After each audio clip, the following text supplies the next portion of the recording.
Алтай Ньюс медиа центрі барша мұсылман қауымын келіп жеткен ораза айт мерекесімен шын жүректен құттықтайды. Сәрсенбінің сәтті күнінде аймақтағы жаңалықтармен бөлісетін мен Балауса Майлысқызы. Шығыс Қазақстанға іс-сапармен экология және табиғи ресурстар министрі Ерлан Нысанбаев тасқын суға қарсы атқарылып жатқан жұмыстармен танысуға келді. Ведомство басшысы облыс орталығындағы Бабкина Мельница ауданындағы Үлбі көпірінің аумағында жүргізілген шараларды көрді. Шаһар басшысы Жақсылық Омар мамандардың Үлбі көпірінің шеткі тіректерінің түбін су шайып кетпеу үшін өзен арнасына бөген салып, жағалауды биіктетіп жатқандарын баян етті. Өзен учаскесінде жағалау нығайтылып 27 мың текше метр құм топырақ шағыл тас төгілген. Қажет болған жағдайда 1240 адамды қабылдайтын Үлбі орталығы мен 3 қонақ үйде 8 мектепте арнайы орындар дайындалды. Көпір аумағындағы тасқынға қарсы жұмыстарға 5 техника, 4 тіркеме және 20 портативті мотопомпа, 120 адам жұмылдырылған.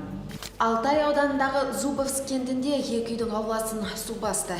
Бұл елді мекен Бұқтырма өзенінің бойында ойпатта орналасқан. Соның салдарынан тұрғын үйлердің маңында үнемі тоқтау су пайда болады. Тұрғындардан хабар түсе сала атқарушы орган өкілдері өзен жағалауын нығайтуды бастап кетті. Алтайда таң бозынан бері жаңбыр жауып, Соловьева ауылындағы Березовка өзені көтерілді. Жергілікті атқарушы орган жедел іске көшіп, қосымша 500 қап дайындап 20 техника жұмылдырылды.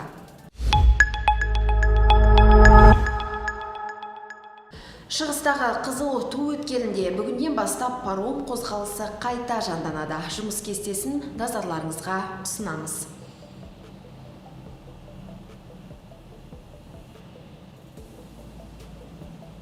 Риддер қаласында су тасқынына байланысты жағдай бақылауда. Мамандар дер кезінде қарғын суды бұрып, қауіптің бетін қайтарды. Қазір арнаны тереңдету жұмыстары жүргізіліп жатыр. Су жүгірген аумақтарда жергілікті атқарушы орган және коммуналдық қызмет өкілдері бірлесіп әрекет етуде. Осымен бүгінгі хабар. Тасқын судан аман болайық. Лайк басып, тіркелуді ұмытпаңыздар.